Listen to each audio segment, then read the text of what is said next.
तुम्हा आम्हाला सर्वांना संपूर्ण महाराष्ट्रातल्या नाही तर संपूर्ण देशातल्या तमाम नागरिकांना माहिती आहे की हा संजय राऊत सकाळचा भोंगा जो काम करतोय, शरद पवार साहेबांची घेतलेली सुपारी आणि आता राहुल गांधी साहेबांची घेतलेली सुपारी की कसा हा ओबाडा पक्ष संपेल याच्याकडे जातीने लक्ष लावण्यासाठी, त्याचा पक्ष संपवण्यासाठी या संजय राऊत साहेबांनी घेतलेली सुपारी आणि आज तो आमच्या आदरणीय जे देवासमान असला धर्मवीर असलेल्या नेत्यांबरोबर असं जे त्यांनी वक्तृत्व केले हे अतिशय चुकीचं आहे. वंदनीय बाळासाहेब ठाकरे तर आम्हाला देव आहेतच, ते कोणाला टाळताच येणार नाही. ते महाराष्ट्रासाठी नाही संपूर्ण देशासाठी, देशाच्या बाहेर राहणारे भारतीय लोकांसाठी पण बाळासाहेब आपले दैवत्व आहेत.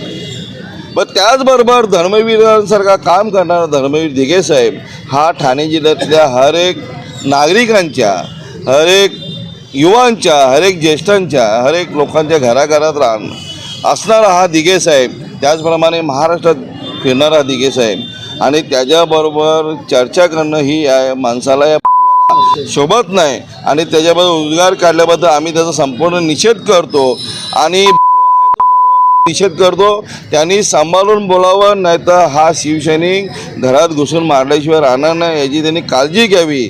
आणि हा आम्ही डोंबिवली शहर शाखा असेल, कल्याण ग्रामीण शाखा असेल याचा निषेध करतो. कारण यांनी घेतलेली शरद पवारची सुपारी आहे आणि राहुल गांधीची सुपारी की हा पक्ष संपवावा एकदाची आणि याचं स्वप्न साकार व्हावा अशी यांनी घेतलेली सुपारी, याचा मी मनापासून निषेध करतो. नाही, शिवसेनेबद्दल नातं म्हणायचं काय अर्थच नाही आहे. कारण काय शिवसैनिक थोडे आहेत, ते सामनाचे एक संपादक म्हणून कामाला लागले तिथे, नंतर चोळूगिरी करून ते काय खासदार झाले, काय असेल त्याचा शब्द महिला आहे तिथे, नाही तर मी वापरले असते ते शब्द खरं म्हणजे. संजय राऊत कसली कुणाशी डिबेट करणार? तुम्ही काय शिवसैनिक आहे ते पहिले शिंदे करा ना. जसं काल नरेश मस्केने सांगितलं की आता 2022ला आपल्या आमदारांच्या जीवावर ते खासदार झाले शेवटचे, नाही तर आता लोळवलेच होते त्यांना. परंतु हा माणूस एवढा निर्लज्ज झाला आहे ना आणि उद्धवजींना एवढं त्याने गुंडाळून ठेवलं की आता पक्षप्रमुख उद्धव ठाकरे का संजय राऊत हा सर्वसामान्य माणसाला पडलेला प्रश्न आहे.